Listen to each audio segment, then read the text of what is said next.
ದೇವರಿಂದ ಆಶೀರ್ವಾದ ಹೊಂದುವುದು ಹೇಗೆ? ಹಲ್ಲೆಲೂಯ. ಆಶೀರ್ವಾದ ಎಲ್ಲರಿಗೂ ಬೇಕಲ್ವ? ಆಶೀರ್ವಾದ ಬೇಡ ಅಂದ್ರೆ ಯಾರಾದ್ರೂ ನನಗೆ ಆಶೀರ್ವಾದ ಬೇಡ.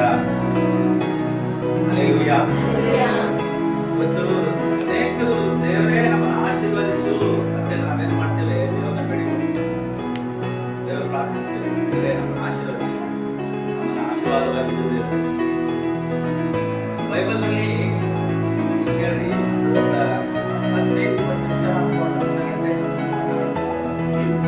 ಈ ಅರ್ಧ ಗಂಟೆ ಈ ಯಾಕಂದ್ರೆ ಇಲ್ಲಿ ಮಾಡಿದ್ವಿ ಎಲ್ಲರಿಗಿಂತ ಮುಖ್ಯ ದೇವರ ವಾಕ್ಯನೇ ನಮ್ಮನ್ನು ಸರಿಪಡಿಸಿ.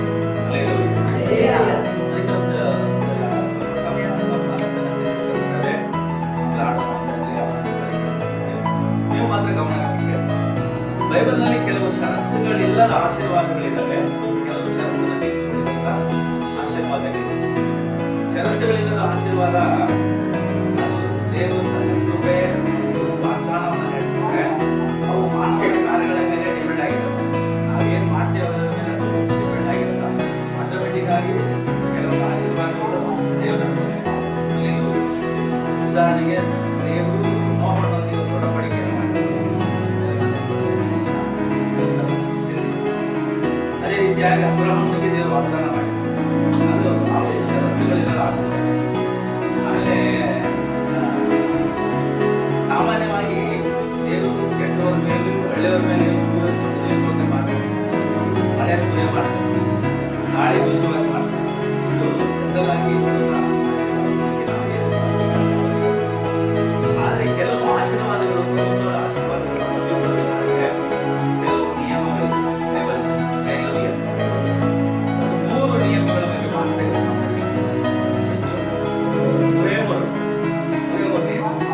ಮೊದಲನೇದಾಗಿ ಧರ್ಮೋಪದೇಶಕಾಂಡ 5ನೇ ಅಧ್ಯಾಯ 14ನೇ ಧರ್ಮೋಪದೇಶಕಾಂಡ 5ನೇ ಅಧ್ಯಾಯ. ನಿನ್ನ ದೇವರಾದ ಯೆಹೋವನು ಆಜ್ಞಾಪಿಸಿದಂತೆ ನಿನ್ನ ತಂದೆ ತಾಯಿಗಳನ್ನು ಸನ್ಮಾನಿಸಬೇಕು. ಸನ್ಮಾನಿಸಿದರೆ ನಿನ್ನ ದೇವರಾದ ಯೆಹೋವನು ನಿನಗೆ ಅನುಗ್ರಹಿಸುವ ದೇಶದಲ್ಲಿ ನೀನು ಬಹುಕಾಲ ಇರುತ್ತಿ ಮತ್ತು ನೀನು ಮೇಲಾಗುವುದು. ನಿನಗೆ ಮೇಲಾಗುವುದು. ಯಾರಿಗಾಗಿ ಮಕ್ಕಳು ಏನ್ ಮಾಡ್ಬೇಕಂತೆ? ತಂದೆ ತಾಯಿಗಳನ್ನ ಸನ್ಮಾನಿಸ್ಬೇಕು. ಇವತ್ತು ನಾವು ದೊಡ್ಡವರಾಗಿದ್ದೇವ, ನಾವು ಮಕ್ಕಳಾಗಿದ್ದೇವೆ, ನಮಗೂ ತಂದೆ ತಾಯಿ ಇದೆ ಅಲ್ವಾ? ಇವತ್ತು ಚಿಕ್ಕ ಮಕ್ಕಳಿಗೆ ಮಾತ್ರ ಅಂತಲ್ಲ ಈ ಸಂದೇಶ. ಇವತ್ತು ನನಗೂ ಆ ಸಂದೇಶ, ನನಗೂ ತಂದೆ ತಾಯಿ ಇದೆ. ತಂದೆ ತಾಯಿ ಇರೋರು ಎಲ್ಲರಿಗೂ ಇವತ್ತು ಸಂದೇಶ. ಮೊದಲನೇದಾಗಿ ನೀನೇನ್ ಮಾಡ್ಬೇಕಂತೆ? ತಂದೆ ತಾಯಿಗಳನ್ನ ಸನ್ಮಾನಿಸು. ಸರಿ, ತಂದೆ ತಾಯಿಗಳನ್ನ ಸನ್ಮಾನಿಸುವಾಗ ಏನಾಗ್ತದೆ? ಏನ್ ಮಾಡ್ತಾರೆ ದೇವರು? ನೀನು ದೀರ್ಘಾಯುಷ್ಯ ಉಳ್ಳವನಾಗಿ ಜೀವಿಸಬೇಕಾದ್ರೆ,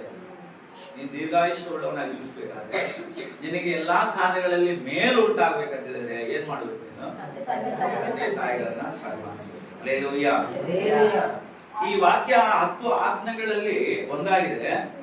ಇದು ಕೇವಲ ಒಂದು ಕುಟುಂಬದ ನಿಯಮ ಅಲ್ಲ, ಒಂದು ಕುಟುಂಬಕ್ಕೆ ಮಾತ್ರ ಒಂದು ನಿಯಮ ಅಲ್ಲ. ನೀವು ನಿಮ್ಮ ಅಪ್ಪ ಅಮ್ಮನ ಗೌರವಿಸಬೇಕನ್ನುವಂಥದ್ದು.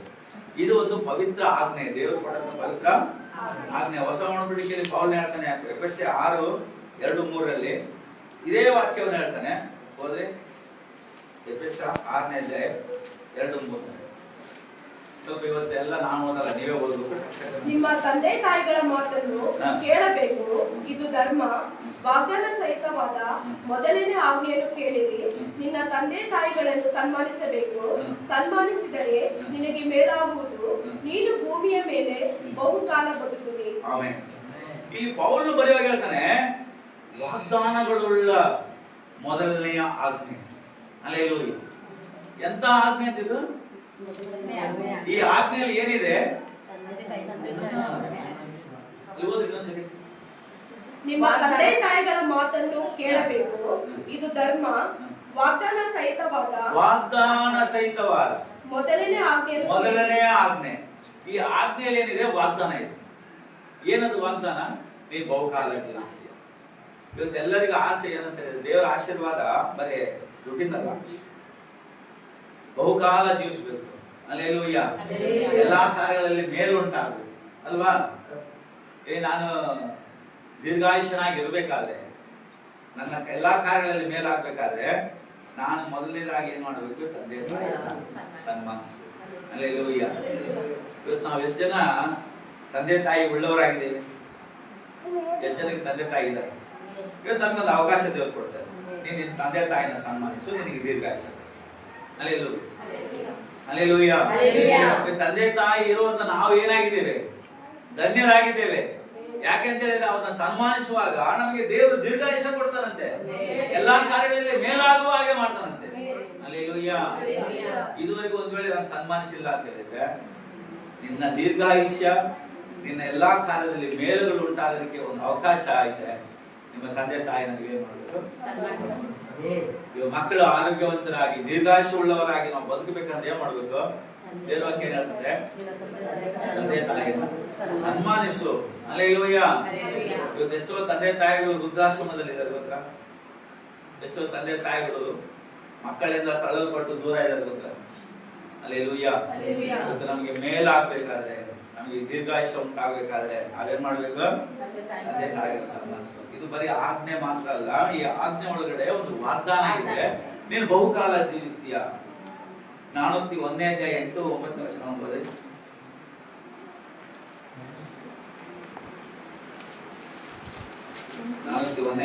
ಓದಿ.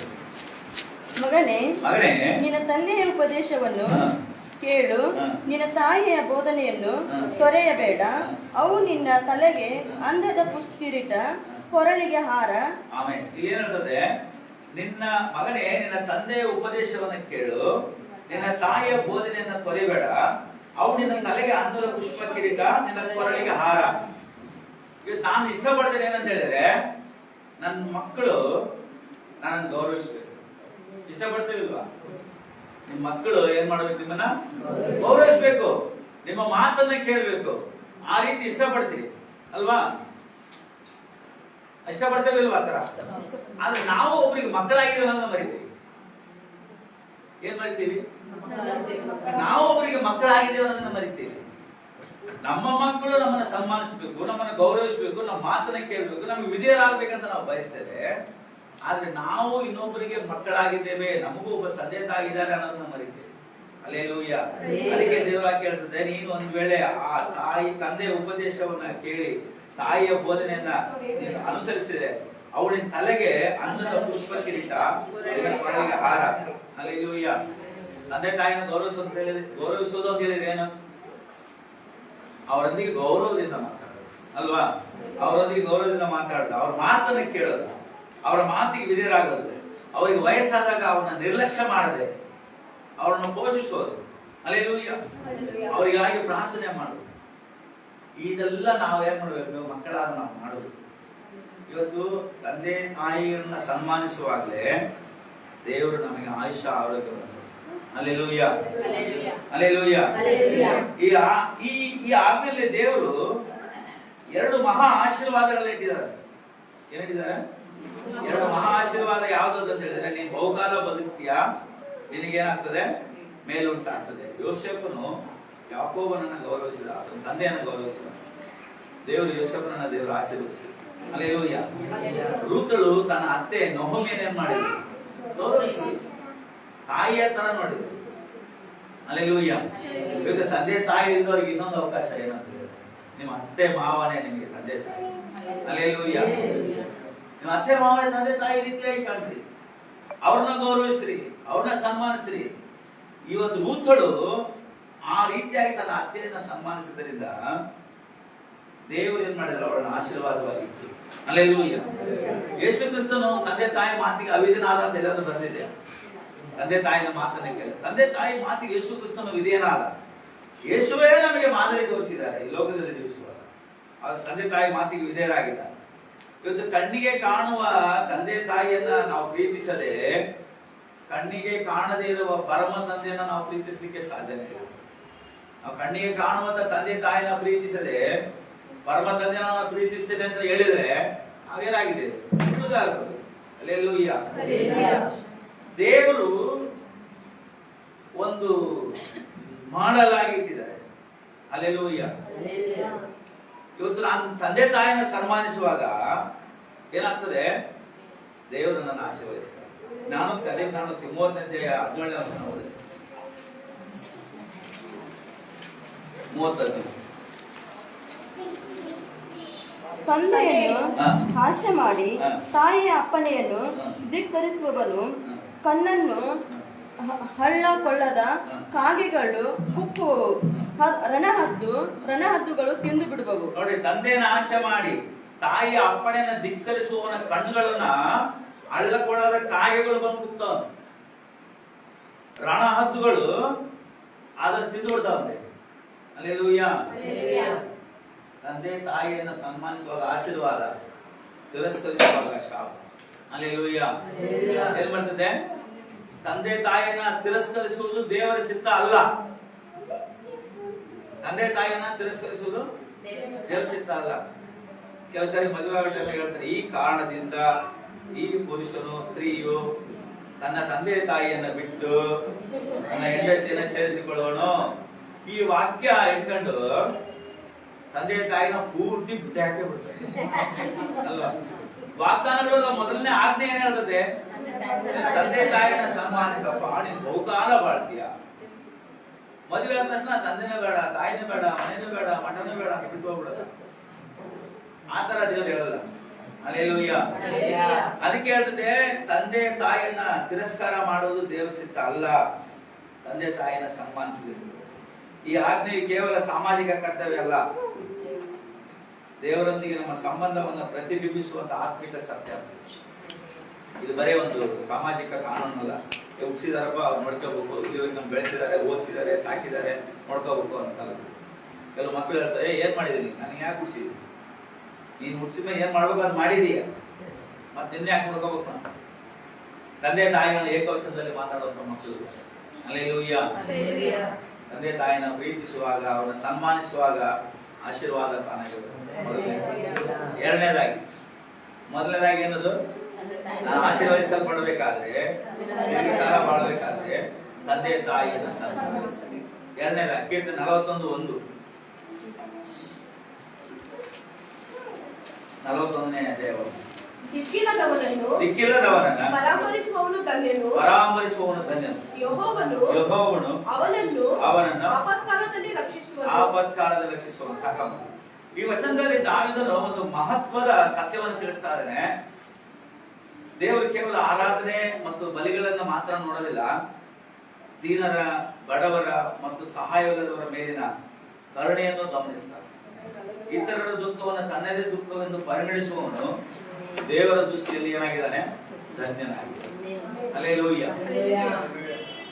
ಅಟ್ಲೀಸ್ಟ್ ಒಬ್ಬ ಬಡವನಿಗೆ, ದಿಕ್ಕಿಲ್ಲದವನಿಗೆ, ಊಟವಿಲ್ಲದವನಿಗೆ ಊಟ ಕೊಡುವಾಗ ಕೇಳಿ,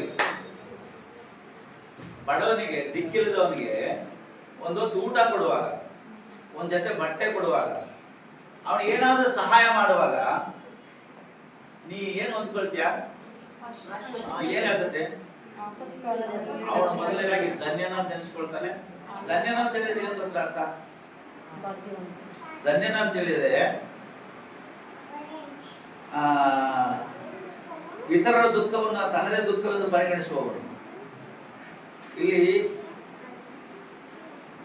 ಧನ್ಯನು ಅಂತ ನೋಡುವಾಗ ದೇವರು ಕೊಡುವ ಮೊದಲ ಆಶೀರ್ವಾದ ಧನ್ಯನು. ಧನ್ಯನು ಅಂತ ಹೇಳಿದ್ರೆ ದೇವರ ವಿಶೇಷವಾದ ಕೃಪೆಯನ್ನ ಹೊಂದಿದವನು ಅಂತ. ಏನಂತೆ? ದೇವರ ವಿಶೇಷವಾದ ಕೃಪೆಯನ್ನು ಹೊಂದಿದವನು. ಯಾವಾಗ ದಿಕ್ಕಿಲ್ಲದವನ್ನ ಪರಾಮರಿಸುವಾಗ ದೇವರ ವಿಶೇಷವಾದ ಕೃಪೆ ನಮ್ಮ ಮೇಲೆ ಬರ್ತದೆ. ಎರಡನೇದಾಗಿ ಯೆಹೋವನು ಆಪತ್ಕಾಲದಲ್ಲಿ ಅವನನ್ನು ರಕ್ಷಿಸ್ತಾನೆ. ಹಲ್ಲೆಲೂಯಾ. ಆಪತ್ಕಾಲದಲ್ಲಿ ಏನ್ ಮಾಡ್ತಾನೆ? ಯಾವಾಗ?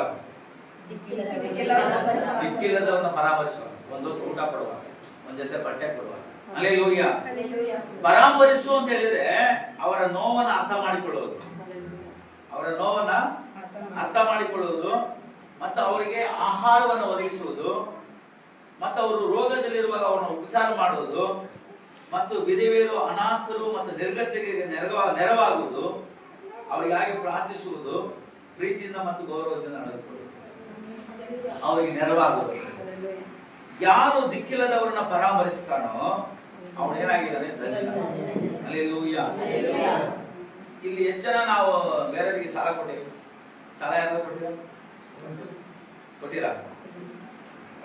ಸಾಲ ತಗೊಂಡೇ ಸರಿ ಕೊಟ್ಟಿಲ್ಲ ಅಂತ ಸಾಲ ತಗೊಂಡೇ ಕೊಟ್ಟಿಲ್ಲ. ಸಾಲ ಕೊಟ್ಟಿರಾ? ದೇವರಿಗೆ ಯಾರಾದ್ರೂ ಸಾಲ ಕೊಟ್ಟಿರಾ? ಹಲ್ಲೆಲೂಯ. ಯಾರು ದಿಕ್ಕಿಲ್ಲದವರಿಗೆ ಬಡವರಿಗೆ ಏನ್ ಕೊಡ್ತಾರೋ ಹೇಳ್ತಾರೆ, ನಾವು ಈ ಕೊಟ್ಟದ್ದು ನನಗೆ ಹಲ್ಲೆಲೂಯ. ನಾನು 19:17 ವರ್ಷ ನಮ್ಮದೇ. ನಾನು 19:17. ಬಡವರಿಗೆ ದಯೆ ತೋರಿಸುವವನು, ಬಡವರಿಗೆ ದಯೆ ತೋರಿಸುವವನು, ಯೆಹೋವನಿಗೆ ಸಾಲ ಕೊಡುವವನು, ಯೆಹೋವನಿಗೆ ಸಾಲ ಕೊಡುವವನು. ಆ ಉಪಕಾರಕ್ಕೆ ಯೆಹೋವನೇ ಪ್ರತ್ಯುಪಕಾರ ಮಾಡುವನು, ಆ ಉಪಕಾರಕ್ಕೆ ಯೆಹೋವನೇ ಪ್ರತ್ಯುಪಕಾರ ಮಾಡುವನು. ಹಲ್ಲೆಲೂಯ. ನೀನು ಬಡವರಿಗೆ ಏನಾದ್ರು ಕೊಡ್ತೀಯ ಅಂತ ಹೇಳಿದ್ರೆ, ಇಲ್ದಿರೋರಿಗೆ ಏನಾದ್ರು ಕೊಡ್ತೀಯ ಅಂತ ಹೇಳಿದ್ರೆ, ದಿಕ್ಕಿದ್ದವ್ರಿಗೆ ಏನಾದ್ರು ಸಹಾಯ ಮಾಡ್ತೀಯ ಅಂತ ಹೇಳಿದ್ರೆ ಯಾರಿಗೆ ಕೊಟ್ಟಂಗದು? ಯಾರಿಗೆ? ದೇವರಿಗೆ ಸಾಲ ಕೊಟ್ಟಂಗೆ. ಹಲ್ಲೆಲೂಯ.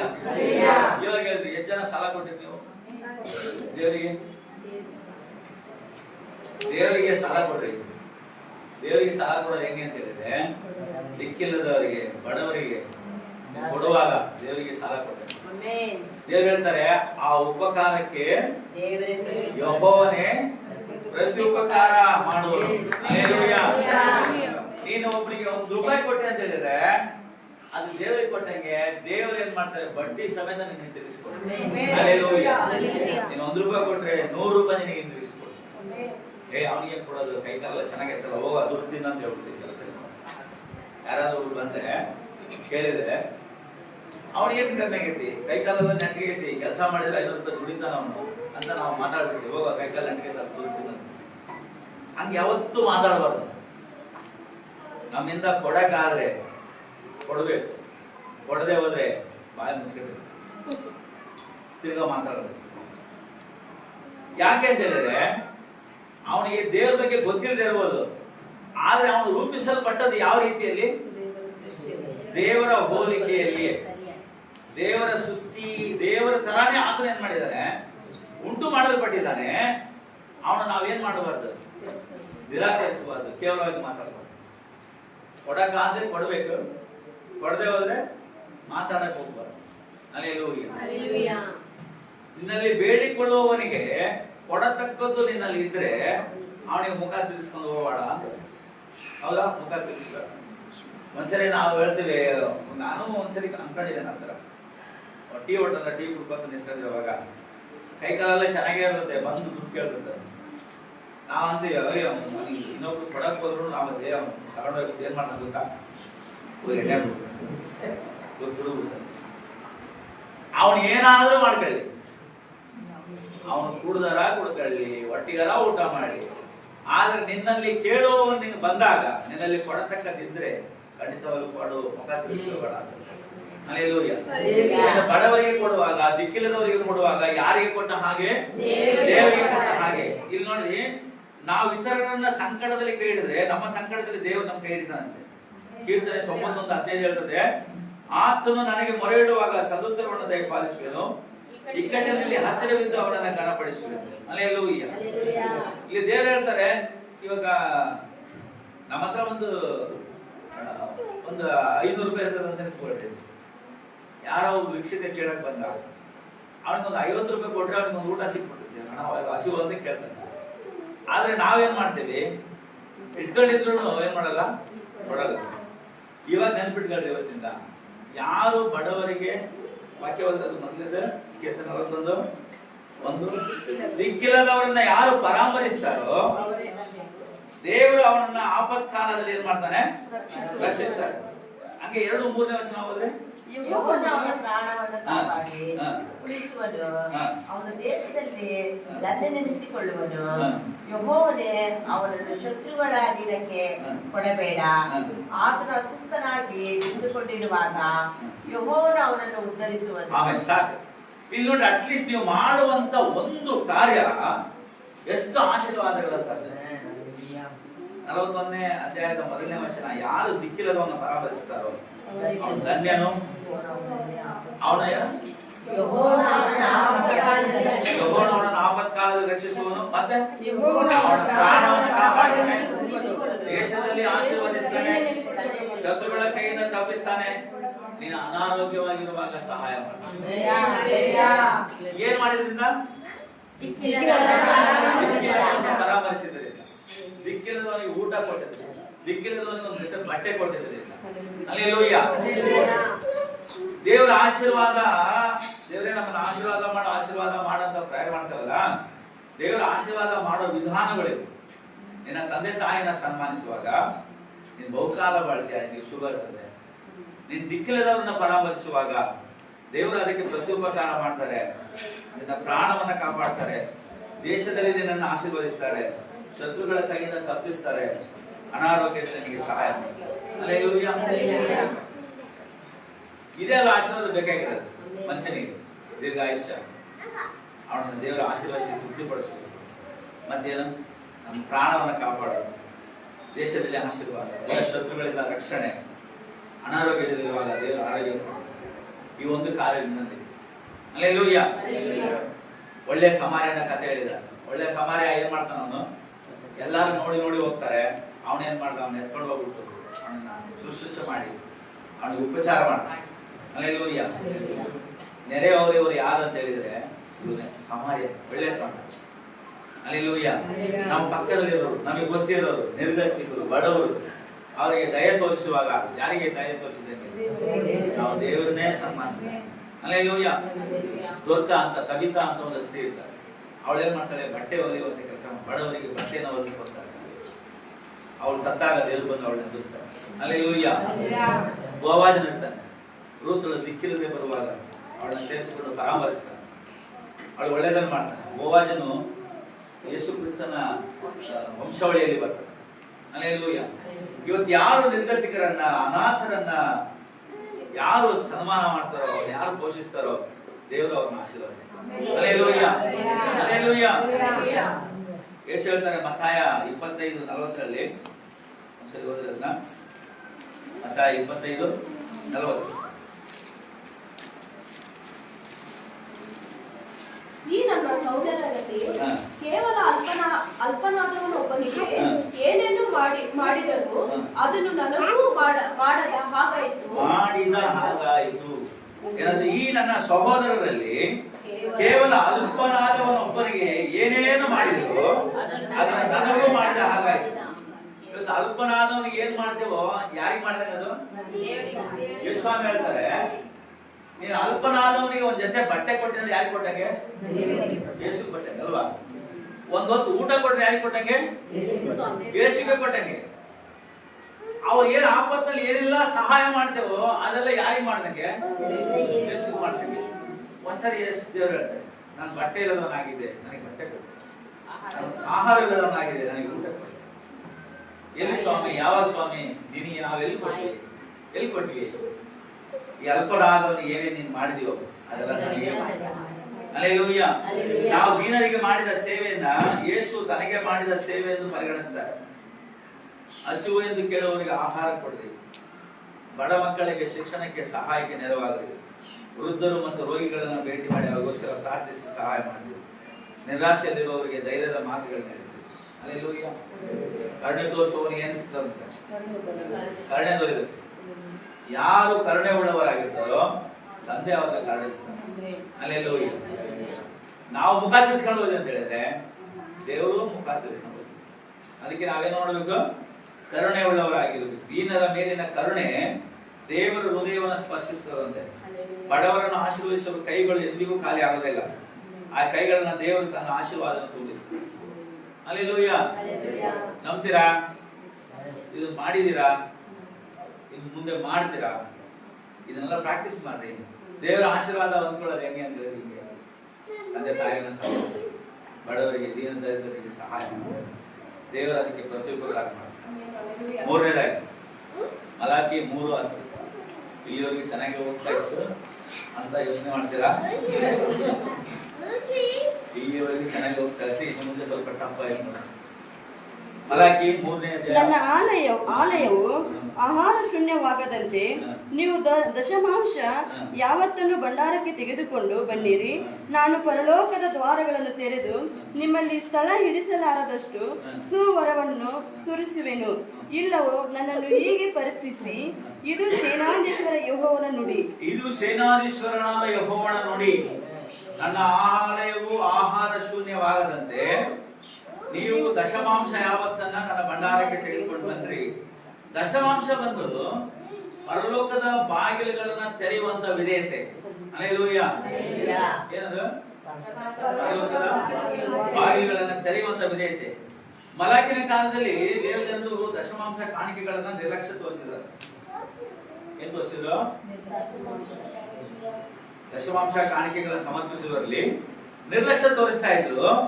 ಇದರ ಪರಿಣಾಮವಾಗಿ ದೇವಾಲಯದ ಸೇವೆ ಕುಂಠಿತವಾಯಿತು. ಆಗ ದೇವರು ಅವರನ್ನ ಪಶ್ಚಾತ್ತಾಪಕ್ಕೆ ಕರೆದು ದಶಮಾಂಶವನ್ನ ಪ್ರಾಮಾಣಿಕವಾಗಿ ತರಲು ಅದಕ್ಕೆ ಸಂಬಂಧಿಸಿದ ಆಶೀರ್ವಾದದ ವಾಗ್ದಾನಗಳನ್ನು ನೀಡಿದರು. ಯಾಜಕಾಂಡ 27:30 ಹೇಳ್ತದೆ, ಹೊಲದ ಬೆಳೆ ಆಗಲಿ, ತೋಟದ ಹಣ್ಣುಗಳಾಗಲಿ, ಭೂಮಿಯನ್ನುಂಟಾದ ಎಲ್ಲ ಆದಾಯದಲ್ಲಿ 10ನೇ ಪಾಲು ಯೆಹೋವನದಾಗಿರಲಿ. ಹಲ್ಲೆಲೂಯಾ. ಅದು ಯೆಹೋವನಿಗೆ ಮೀಸಲಾದದ್ದಾಗಿರುತ್ತೆ. ಅದೇ ಹೇಳಿ, ಇಲ್ಲಿವರೆಗೆ ಚೆನ್ನಾಗಿ ಹೋಗ್ತಾ ಇತ್ತು, ಇವಾಗ ಸ್ವಲ್ಪ ಹೋಗ್ತಾ ಇಲ್ಲ ಒಳಗೆ. ಇದು ಆಶೀರ್ವಾದ ಹೊಂದೋದು ಹೇಗೆ ಅಂತ ಹೇಳ್ತಾರೆ ಬೈಬಲ್ ಅಲ್ಲಿ. ಏನು ಹೇಳ್ತಾರೆ? ನಾನು ನಿಮ್ಮನ್ನ ಆಶೀರ್ವದಿಸಬೇಕಾದ್ರೆ, ನಿಮ್ಮಲ್ಲಿ ಸ್ಥಳ ಹಿಡಿಯಲಾದಷ್ಟು ಸುವರ್ಣಗಳನ್ನು ಸುರಿಸಬೇಕಾದ್ರೆ, ಈ ವಾಕ್ಯ ಹೇಳ್ತದೆ, ನೀವು ನಿಮ್ಮ ಆಲಯಕ್ಕೆ ಏನ್ ಮಾಡಿದ್ರೆ 10ರಲ್ಲಿ ಒಂದು ಭಾಗವನ್ನು. ಹಲ್ಲೆಲೂಯಾ. ದಶಮಾಂಶ ಕೊಡುವುದು ಕೇವಲ ಹಣ ನೀಡುವುದಲ್ಲ, ದೇವರ ಸಾರ್ವಭೌಮತ್ವವನ್ನ ಒಪ್ಪಿಕೊಳ್ಳುವುದಾಗಿದೆ. ಹಲ್ಲೆಲೂಯಾ. ಇವತ್ತ ದಶಭಾಗ ಪ್ರತ್ಯೇಕಿಸಿ ಕೊಡುವಾಗ ನಾವು ದೇವರ ಸಾರ್ವಭೌಮತ್ವವನ್ನ ಒಪ್ಪಿಕೊಳ್ತೇವೆ. ಇವತ್ತು ಹೇಳ್ರಿ, ದೇವರು ದಯಪಾಲಿಸಿದೆ ಒಂದಾದ್ರೂ ನಮ್ಮ ಬಳಿಲಿ ಇದೆಯಾ? ದೇವರು ಕೊಡದೆ ಒಂದಾದ್ರೂ ನಮ್ಮ ಬಳಿಲಿ ಇದೆಯಾ? ನಾನು ಮಾಡಿದೆ ಅಂತದ್ದು ಏನಾದ್ರು ಇದೆಯಾ? ಏನಾದ್ರು ಇದ್ರೆ ಹೇಳ್ರಿ. ನಾನ್ ಮಾಡಿದೆ, ನಾನ್ ದುಡ್ದೆ, ನಾನು ಸಂಪಾದನೆ ಮಾಡಿದೆ ಅಂತ ಹೇಳಿದ್ರು, ನೀನ್ ದುಡಿಯಕ್ಕೆ ಜ್ಞಾನ ಕೊಟ್ಟರು, ಬಲ ಕೊಟ್ಟರು ಯಾರಪ್ಪ? ದೇವರೇ ಅಲ್ವಾ? ನೀನ್ ಏನೇ ಮಾಡ್ತೀಯ ಅಂತ ಹೇಳಿದ್ರು ಅದಕ್ಕೆ ಕೃಪೆ ಕೊಟ್ಟರು ಯಾರು? ದೇವರು ತಾನೇ. ಇವತ್ತು ದೇವರಿಂದನೇ ನಾವೆಲ್ಲ ಹೊಂದ್ಕೊಂಡಿದ್ದೀವಿ. ಇವತ್ತು ನಂದಂತದ್ದು ಏನಿಲ್ಲ. ಅದಕ್ಕೆ ಹೇಳ್ತದೆ, ನಾವು ಹೊಂದಿದ ಎಲ್ಲವೂ ದೇವರ ಕೃಪೆಯಿಂದ ಬಂದಿದ್ದೆ ಅಂತ ಅಂಗೀಕರಿಸುವುದೇ ಈ ದಶಭಾಗ ಕೊಡುವಂತದ್ದಾಗಿದೆ. ಹಲ್ಲೆಲೂಯಾ. ನನ್ನ ಆಲಯವು ಆಹಾರ ಶೂನ್ಯವಾಗದಂತೆ. ಇವತ್ತು ದೇವರ ಆಲಯಕ್ಕೆ ದಶಮಭಾಗ ಕಾಣಿಕೆಗಳನ್ನ ತಂದು ಕೊಡುವಾಗ ಏನಾಗ್ತದೆ? ನಾವು ದಶಮಭಾಗ ಕೊಡ್ತೀವಿ, ಅವು ಪಾಸ್ಟ್ ತಗೊಂಡು ತಿಂದು ಮಜಾ ಮಾಡ್ತೇವೆ. ಕೆಲವು ಚರ್ಚ್ಗಳಲ್ಲಿ ಏನಾಗ್ತದೆ? ಸಮಸ್ಯೆಗಳಾಗ್ತದೆ. ನಾವು ದಶಮಭಾಗ ಕೊಟ್ಟಿದ್ದಕ್ಕೆ ಲೆಕ್ಕ ಕೊಡ್ತಾ ಇಲ್ಲ. ಪಾಸ್ಟ್ ಏನ್ ಮಾಡ್ತಾ ಇಲ್ಲ? ಲೆಕ್ಕ ಕೊಡ್ತಾ ಇಲ್ಲ. ನಾವು ದಶಭಾಗ ತಂದು ಕೊಡ್ತೀವಿ, ಅದಕ್ಕೆ ದೇವ್ರು ಏನ್ ಮಾಡ್ತಾ ಇಲ್ಲ, ಅದು ಪಾಸ್ಟ್ ಏನ್ ಮಾಡ್ತಾ ಇಲ್ಲ, ಲೆಕ್ಕ ಕೊಡ್ತಾ ಇಲ್ಲ. ಅವ್ರು ಆರಾಮಾಗಿದ್ದಾರೆ, ಅವ್ರು ಹಂಗ್ ಮಾಡ್ತಾ ಇದ್ದಾರೆ, ಹಿಂಗ್ ಮಾಡ್ತಾ ಇದ್ದಾರೆ. ಹಲ್ಲೆಲೂಯಾ. ದಶಭಾಗಕ್ಕೆ ಲೆಕ್ಕ ಕೇಳಲ್ಲ ಯಾರು? ಕರೆಕ್ಟಾ? ದೇವರಿಗೆ ಲೆಕ್ಕ ಕೊಡೋದು. ಇವತ್ತು ದೇವರ ಆಲಯಕ್ಕೆ ದಶಭಾಗ ಕೊಡುವಾಗ ಏನಾಗ್ತದೆ? ಸೇವೆ ಅಭಿವೃದ್ಧಿ ಆಗ್ತದೆ. ಒಂದು. ಎರಡನೇದಾಗಿ ಸುವಾರ್ತೆ ಸಾರೋದಕ್ಕೆ ಯೋಜನೆಗಳನ್ನು ರೂಪಿಸಿಕೊಳ್ಳೋದಕ್ಕೆ ಸಹಾಯ ಆಗ್ತದೆ. ಮತ್ತು ಸಭೆಯಲ್ಲಿರುವಂತಹ ಬಡವರಿಗೆ ಸಹಾಯ ಮಾಡಲು ಏನಾಗ್ತದೆ? ಅನುಕೂಲವಾಗಿದೆ. ಹಲ್ಲೆಲೂಯಾ. ಹಲ್ಲೆಲೂಯಾ. ಈ ಸಭೆ ಮತ್ತು ಸಭೆಯ ಕಾರ್ಯಗಳು, ವಿಶ್ವಾಸಿಗಳು ಸಭೆ ಕಾರ್ಯ ನಡೀಬೇಕು, ಸುವಾರ್ತೆ ಸಾರಲ್ಪಡಬೇಕು, ಸಭೆಗಳು ಸ್ಥಾಪಿಸಲ್ಪಡಬೇಕು ಅಂತ ಹೇಳಿದ್ರೆ ತಮ್ಮ ಪಾಲನ್ನ ಸಭೆಗೆ ಅವ್ರು ಏನ್ ಮಾಡಬೇಕು? ಇವತ್ತು ಪ್ರತಿಯೊಂದು ಸಭೆ ಮತ್ತೊಂದು ಸಭೆಯನ್ನು ಪ್ರೋತ್ಸಾಹ ಪಡಿಸ್ತದೆ. ಇವತ್ತು ಪ್ರತಿಯೊಂದು ಸಭೆ ಅವರ ಸಭೆಯಲ್ಲಿರ್ತಕ್ಕಂಥ ಶ್ರಮಗಳನ್ನು ಕೂಡಿಸಿ ಇನ್ನೊಂದು ಸಭೆಗೆ, ಸೇವೆಗೆ ಅದು ಪ್ರೋತ್ಸಾಹ ಪಡಿಸ್ತದೆ. ಹಲ್ಲೆಲೂಯಾ. ಇವತ್ತು ಇನ್ಮೇಲೆ ಫಾರಿನ್ ಫಂಡ್ ಯಾವ ಬರಂಗಿಲ್ಲ, ಹೊರದೇಶದಿಂದ ಹಣಗಳು ಬರಂಗಿಲ್ಲ. ಎಲ್ಲ FCR ಎಲ್ಲ ಬ್ಯಾನ್ ಮಾಡಿದೆ. ಎಷ್ಟೋ ಸೇವಾ ಸಂಸ್ಥೆಗಳು ಏನಾಗಿದೆ? ಚೆಂದು ಹೋಗ್ಬಿಟ್ಟಿದ್ದಾರೆ. ದುಡ್ಡು ಅಲ್ಲಿಂದ ಕಳ್ಸಕ್ ನಡೀದ್ರು ಇಲ್ಲಿ ತಗೊಂಡು ಅದನ್ನ ಸೇವೆ ಮಾಡಕ್ ಆಗ್ತಾ ಇಲ್ಲ. ಇವತ್ತು ಅಂತ ಪರಿಸ್ಥಿತಿ ನಿರ್ಮಾಣವಾಗಿದೆ. ಆದ್ರೆ ದೇವರಿಗೆ ಸ್ತೋತ್ರ, ನಮ್ಮ ಭಾರತ ದೇಶದಲ್ಲಿರುವಂತಹ ಸಭೆಗಳೇ ಇವತ್ತು ಇನ್ನೊಂದು ಸಭೆಯನ್ನು ನಾವು ಪ್ರೋತ್ಸಾಹಿಸುವ ಮಟ್ಟಿಗೆ, ಸಪೋರ್ಟ್ ಮಾಡುವಷ್ಟು ಮಟ್ಟಿಗೆ ದೇವರು ಬೆಳೆಸ್ತಾರೆ.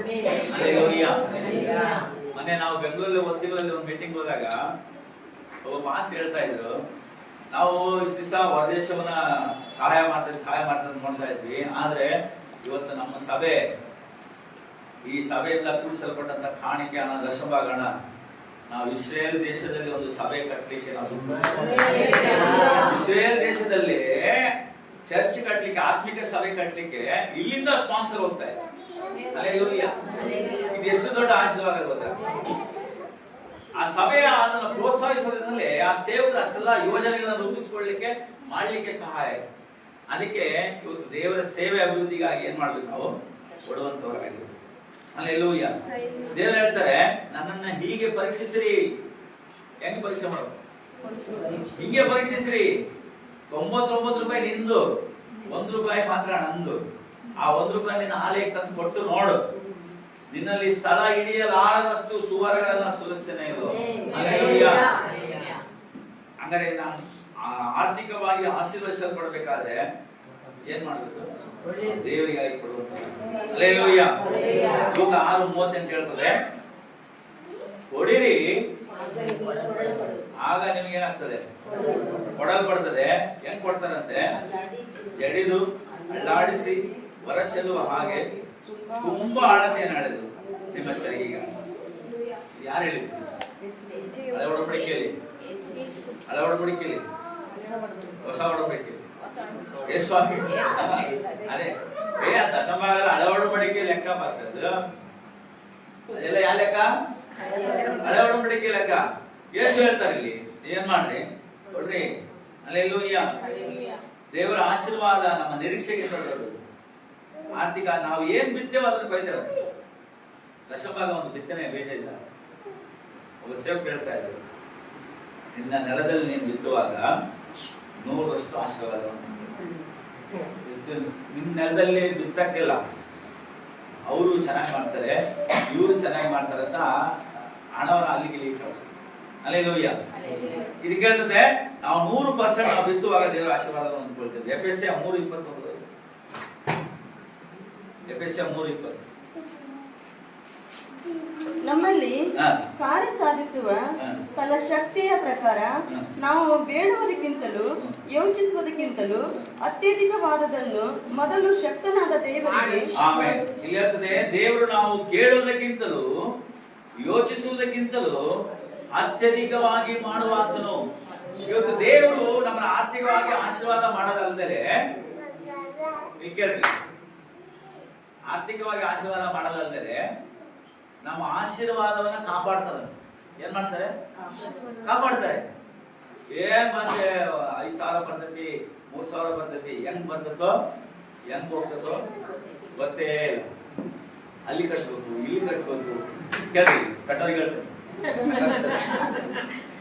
ಎಲ್ಲಿ ಕಟ್ಟಬೇಕು, ಅಲ್ಲಿ ಕಟ್ಟಬೇಕು. 10,000 ದುಡಿದ್ರು ಏನಾಗ್ತಾ ಇದೆ? ಹೋಗ್ತಾನೆ. 5,000 ದುಡಿದ್ರು ಏನಾಗ್ತಾ ಇದೆ? ಹೋಗ್ತಾನೆ. ದೇವರಲ್ಲಿ ಹೇಳ್ತಾರೆ, ಮಲಾಕಿ 3:11 ಹೇಳ್ಬೋದು. ಅದೇ 3ನೇ ಧ್ಯಾನ.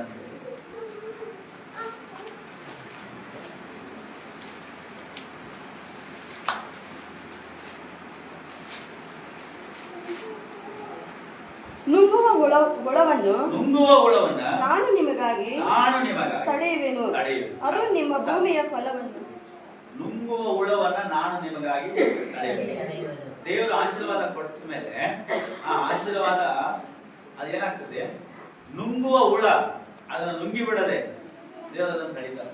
ಹಲ್ಲೆಲೂಯಾ. ಆದಾಯವನ್ನು ನುಂಗಿ ಹಾಕುವ ಎಲ್ಲಾ ಕಾರ್ಯಗಳನ್ನ ದೇವರು ಏನ್ ಮಾಡ್ತಾರೆ? ತಡೀತಾರೆ.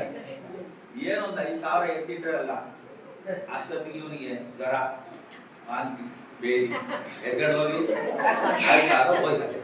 ನುಂಗ ಹುಳ ಬರ್ತೈತೆ, ಬಡ್ಡಿಗೆ ಸರಿ ಗೊತ್ತು, ಏನಿಲ್ಲ, ಮತ್ತೆ ಇಲ್ಲ ಮನೆಗೆ, ಮತ್ತೀಗ ನಾಳೆ ಬರುತ್ತೆ. ನುಂಗ ಹುಳ. ಇವತ್ತು ದೇವರು ಆಶೀರ್ವಾದಿಸ್ತಾರೆ. ದೇವರ ಆಶೀರ್ವಾದ ಅದು ಸ್ಥಿರವಾಗಿ ಕಾಪಾಡಲಿಕ್ಕೆ ಆತನ ಶಕ್ತಿ. ಅಲ್ಲಿ ಯಾವಾಗ ನಾವು ದೇವರಿಗೆ ವಿಧೇಯರಾಗೋಣ. ಇವತ್ತು ಎಲ್ಲಾ ರೀತಿಯ ನುಂಗೋ ಹುಳ ಎಲ್ಲೆಲ್ಲಿ ಹೋಗ್ತಾ ಇತ್ತು, ಹಾಸ್ಪಿಟಲ್ ಹೋಗ್ತಾ ಇತ್ತು, ಬಡ್ಡಿಗೆ ಹೋಗ್ತಾ ಇತ್ತು, ಎಲ್ಲ ನುಂಗೋ ಹುಳದಿಂದ ದೇವರು ತಪ್ಪಿಸ್ಲಿಕ್ಕೆ ಆತನು ದೇವರು ಕೊಡೋದು ಮಾತ್ರ ಅಲ್ಲ, ಕೊಟ್ಟದನ್ನ ಕಾಪಾಡೋದು ದೇವರು. ಅಲ್ಲೆಲ್ಲೂಯ್ಯ. ಹೆಂಗ್ ಕೊಡ್ಬೇಕು ದೇವರೇ? ಹೆಂಗ್ ಕೊಡ್ಬೇಕು? ಅದ್ರಲ್ಲಿ 1 ಪಾಲು ಕೊಡ್ಬೇಕು, ದಶಭಾಗ ಕೊಡ್ಬೇಕು. ಅನೇಕ ಈ ಪ್ರಪಂಚದಲ್ಲಿರುವಂತಹ ಅನೇಕ ಶ್ರೀಮಂತರು ಕ್ರೈಸ್ತ ಶ್ರೀಮಂತರು ಅವರ ದಶಮ ಭಾಗದಿಂದಲೇ ಆಶೀರ್ವದಿಸಲ್ಪಟ್ಟರು. ಉದಾಹರಣೆಗೆ ಎಲ್ಲ ಜನ ಕೇಳಿದ್ವಿ, ನೀವು ಹೇಳಿದ್ವಿ, ನಾವು ಕೇಳಿದೀವಿ. ಈ ಕೋಲ್ಗೇಟ್ ಕಂಪನಿ ನೋಡ್ತೇವಲ್ಲ, ಅದು ಪ್ರಾರಂಭದಲ್ಲಿ ದೇವರಿಗೆ ಅದರಲ್ಲಿ ಬರುವಂತ ಎಲ್ಲ ಆದಾಯವನ್ನ 12 ಒಂದು ಪಾಲು ಸೇವೆಗಾಗಿ ಕೊಟ್ಬಿಡ್ತಾ ಇದ್ರು. ಎಲ್ಲಿ ಕೊಡ್ತಾ ಇದ್ರು? ಸೇವೆಗಾಗಿ ಕೊಟ್ಬಿಡ್ತಾ ಇದ್ರು. ಇವತ್ತು ಅವ್ರು 1 ಪಾಲು ಇಟ್ಕೊಂಡು 9 ಪಾಲು ಸೇವೆಗೆ ಕೊಡ್ತಾರೆ. ದೇವರು ಅಷ್ಟವನ್ನು ಆಶೀರ್ವದಿಸ್ತಾರೆ. ಬೆಂಗಳೂರಲ್ಲಿ ಶಾರೋಟಿ ಅಂತ ಒಂದು ಅವರು ಬರುವಂತ ಆದಾಯವೆಲ್ಲದಲ್ಲೆಲ್ಲ 10ರಲ್ಲಿ 1 ಭಾಗವನ್ನು ಏನ್ ಮಾಡ್ತಾರೆ? ಸೇವೆಗೆ ಕೊಡ್ತಾರೆ. ದೇವರು ಅವ್ರು ಇನ್ನೂ ಹೆಚ್ಚೆಚ್ಚಾಗಿ ಆಶೀರ್ವದಿಸ್ತಾನೆ ಇದ್ದಾರೆ. ಅಂದ್ರೆ ಹೆಂಗ್ ಕೊಡ್ಬೇಕಂತ ಹೇಳಿದ್ರೆ ಇಲ್ಲಿ 2 ಕೊರಿಂಥ 9ನೇ 7ನೇ ವಚನ ಹೇಳ್ತಾರೆ ನೋಡಿ. ಪ್ರತಿಯೊಬ್ಬನು ತನ್ನ ಹೃದಯದಲ್ಲಿ ನಿರ್ಣಯಿಸಿಕೊಂಡ ಪ್ರಕಾರ ಕೊಡಲಿ, ದುಃಖದಿಂದಾಗಲಿ ಬಲಾತ್ಕಾರದಿಂದಾಗಲಿ ಯಾರು ಕೊಡಬಾರದು. ಯಾಕೆಂದರೆ ಸಂತೋಷವಾಗಿ ಕೊಡುವವನ ಮೇಲೆ ದೇವರಿಗೆ ಪ್ರೀತಿ ಉಂಟು. ದೇವರ ಪ್ರೀತಿ ನಮ್ಮ ವಿಧೇಯತೆಯಿಂದ ಕೊಡುವಾಗ ಬರುವಂತ ಆಶೀರ್ವಾದ. ಬಲಾತ್ಕಾರದಿಂದಲ್ಲ, ಒಳ್ಳೆಬೇಕಲ್ಲ, ಹೇಳ್ಬಿಟ್ಟಲ್ಲ ಅಂತ ಕೊಡೋದಲ್ಲ, ತನ್ನ ಹೃದಯದಲ್ಲಿ ನಿರ್ಣಯಿಸಿಕೊಂಡ ಪ್ರಕಾರ. ಹಲ್ಲೆಲೂಯಾ. ಒಡಂಬಡಿಕೆ ಬೋಧನೆ ದೇವರು ಹೃದಯದಲ್ಲಿ ಏನು ನಿರ್ಣಯಿಸ್ತಾರೋ ಅದನ್ನು ಕೊಡೋದಕ್ಕೆ ನೀವೇನಾಗಬೇಕು? ಹಿಂದೆಗಿಲೇ ಬರಬೇಕು. Hallelujah, hallelujah. ದಶಮಾಂಶವು ದೇವರ ಕೃಪೆಯನ್ನು ಕಲಿಸುವ ಮಾರ್ಗ ಅಲ್ಲ. ನಾವು ಕೊಟ್ರೆ ದೇವ್ರು ಕೊಡ್ತಾನೆ, ದೇವ್ರ ಕೃಪೆ ನಮ್ಮ ಮೇಲೆ ಬರ್ತದಾನ ಅದಲ್ಲ. ಇಲ್ಲಿ ಅದು ದೇವರ ಮೇಲಿನ ನಂಬಿಕೆ ಮತ್ತು ಕೃತಜ್ಞತೆ ಮತ್ತು ವಿಧೇಯತೆಯನ್ನ ಏನ್ ಮಾಡೋದಾಗಿದೆ? ಸೂಚಿಸುವುದಾಗಿದೆ. ಎಷ್ಟು ವಿಷಯಗಳು ಕಲ್ತೀವಿ ನಾವು ಆಶೀರ್ವದಿಸಲ್ಪಡಬೇಕಾದ್ರೆ? 3 ವಿಷಯ. ಮೊದಲನೇದಾಗಿ, ಎರಡನೇದಾಗಿ, ಮೂರನೇದಾಗಿ ದಶಭಾಗ. ನೋಡಿ, 1 ನಿನ್ನ ಕುಟುಂಬ, ತಂದೆ ತಾಯಿನ ಸನ್ಮಾನ. 2ನೇದು ನಿನ್ನ ನೆರೆಹೊರೆಯವರು, ನಿನ್ನ ಅಕ್ಕಪಕ್ಕದ. 3ನೇದು ನಿನ್ನ ದೇವರು. ಹಲ್ಲೆಲೂಯಾ. ನಿನ್ನ ಕುಟುಂಬ, ನಿನ್ನ ನೆರೆಯವರು, ನಿನ್ನ ದೇವರು. ಈ 3 ಕಾರ್ಯಗಳಲ್ಲಿ ನಾವು ನಂಬಿಕಸ್ಥರಾಗಿದ್ರೆ ದೇವರ ಆಶೀರ್ವಾದವನ್ನು ಹುಡುಕಿ ಹೋಗುವ ಅವಶ್ಯಕತೆ ಇಲ್ಲ. ದೇವರ ಆಶೀರ್ವಾದ ನೀನು ಬೇಡ ಅಂದ್ರೂ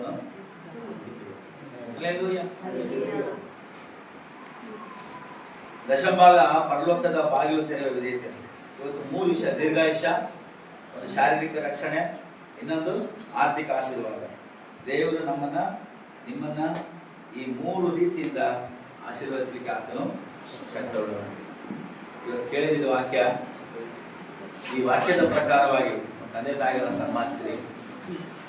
ಈ ವಾಕ್ಯದ ಪ್ರಕಾರವಾಗಿ ದಿಕ್ಕಿಲ್ಲದವರನ್ನು ಪರಾಮರ್ಶಿಸಿರಿ. ಬಡವರಿಗೆ, ದೀನ ದಲಿತರಿಗೆ ಕೊಡಿರಿ. ಅದೇ ರೀತಿಯಾಗಿ ದೇವರನ್ನು ಸನ್ಮಾನಿಸಿರಿ. ನಿಮ್ಮ ಹೃದಯದಲ್ಲಿ ವಿಶೇಷಿಕೊಳ್ಳಬೇಕಾಗುತ್ತೆ. ದೇವರ ಈ ವಾಕ್ಯಗಳನ್ನು ನಮ್ಮನ್ನು ಆಶೀರ್ವದಿಸಿರಿ. ನಾವು ಒಂದೇ ಒಂದು ನಿಮಿಷ ಈ ವಾಕ್ಯಕ್ಕಾಗಿ ದೇವರಿಗೆ ಸ್ತೋತ್ರ ಮಾಡಿ ಪ್ರಾರ್ಥನೆ ಮಾಡೋಣ. ಮಹಾಪರಿಶುದ್ಧನಾದ ಪರಲೋಕದ ತಂದೆ, ಕರ್ತನೇ, ನಮ್ಮ ಆಶೀರ್ವಾದ ನಮ್ಮಲ್ಲೇ ಇದೆ. ನಮ್ಮ ವಿಧೇಯತೆಗಿದೆ, ನಮ್ಮ ಕಾರ್ಯದಲ್ಲಿದೆ. ಕರ್ತನೇ, ನಮ್ಮನ್ನು ಆಶೀರ್ವದಿಸುವುದಿಲ್ಲಾಗಿದೆ. ಕರ್ತನೇ, ಇದು ಕೇಳಿದ್ರಿಂದ, ಬೋಧಿಸಿದ್ರಿಂದ ಎಲ್ಲ ವಾಕ್ಯಗಳಿಗಾಗಿ ನಾವು ಸ್ತೋತ್ರ ಮಾಡ್ತೀವಿ. ಅದಕ್ಕೆ ವಿಧೇಯರಾಗಿ ಜೀವಿಸುವ ವಿಧೇಯತೆ ಆತ್ಮವನ್ನು ಕಲಿಸಿಕೊಡು. ಅಷ್ಟುದಾತ್ಮನೆ, ನಿನ್ನ ವಾಕ್ಯಕ್ಕೆ ನಾವು ವಿಧೇಯರಾಗಿ ಜೀವಿಸುವಾಗಲೇ ಆ ವಾಕ್ಯದಲ್ಲಿ ಬರೆಯಲ್ಪಟ್ಟ ಎಲ್ಲ ವಾಗ್ದಾನಗಳನ್ನು, ಆಶೀರ್ವಾದಗಳನ್ನು ಬಾಧ್ಯವಾಗಿ ಹೊಂದಿಕೊಳ್ಳಲಿಕ್ಕೆ ಸಾಧ್ಯ. ಅದು ಕೇವಲ ಆರ್ಥಿಕ ಆಶೀರ್ವಾದ ಮಾತ್ರ ಅಲ್ಲ, ಅದು ಕೇವಲ ಶಾರೀರಿಕ ಆಶೀರ್ವಾದ ಮಾತ್ರ ಅಲ್ಲ, ಅದು ಆತ್ಮಿಕ ಆಶೀರ್ವಾದ. ದೇವರೇ, ಏನು ಇಲ್ಲದೆ ಹೋದ್ರೂ ನಿನ್ನ ಒಂದು ಕರ್ತನೆ ಸಾನ್ನಿಧ್ಯ, ಪ್ರಸನ್ನತೆ ನಮ್ಮಲ್ಲಿ ಕರ್ತನೆ ಇರುವಾಗ ನಮ್ಮನ್ನು ಶಾಂತಿ ಸಮಾಧಾನವುಳ್ಳವರ ಕರ್ತನೆ, ನೆಮ್ಮದಿಯುಳ್ಳ ವ್ಯಕ್ತಿಗಳಾಗಿ ಅದೇ ಕರ್ತನೆ ಆಶೀರ್ವದಿಸುವಂತರಾಗಿರಬೇಕಾಗಿ ನೀನು ಆರಿಸಿಕೊಂಡು ನಿಮ್ಮನ್ನು ಆಶೀರ್ವದಿಸಿದೆ. ದೇವರೇ ಕರ್ತನೆ, ನಮ್ಮನ್ನು ನಡೆಸ್ತಾ ಇದ್ದಾರೆ. ಇಲ್ಲಿ ಸೇರಿ ಬಂದ ಎಲ್ಲ ಪ್ರಿಯ ಮಕ್ಕಳಿಗೆ ಆನಂದಿಸ್ತೇವೆ. ತಂದೆ ತಾಯಿಗಳಿಗೆ ನಾವು ವಿಧೇಯರಾಗಿ ಜೀವಿಸುವ ಹಾಗೆ, ಸನ್ಮಾನಿಸುವ ಹಾಗೆ, ದಿಕ್ಕಿಲ್ಲದವರನ್ನ, ವಿಧವೆಗಳನ್ನ ಕರ್ತನೆ, ಭಿಕ್ಷುಕರನ್ನ, ಬಡವರನ್ನ ಕರ್ತನೆ ಪೋಷಿಸಿ ಪರಾಮರಿಸುವ ಹಾಗೆ ಕರ್ತನೆ ನಿನ್ನ ಆಲಯವನ್ನು ಸನ್ಮಾನಿಸುವ, ಗೌರವಿಸುವ ಹಾಗೆ ನಮ್ಮನ್ನು ಬಲಪಡಿಸಿ ನಡೆಸು. ಯೇಸು ಕ್ರಿಸ್ತನ ನಾಮದಲ್ಲಿ ಪ್ರಾರ್ಥಿಸಿದ್ದೇವೆ. ಶ್ಯಾಮು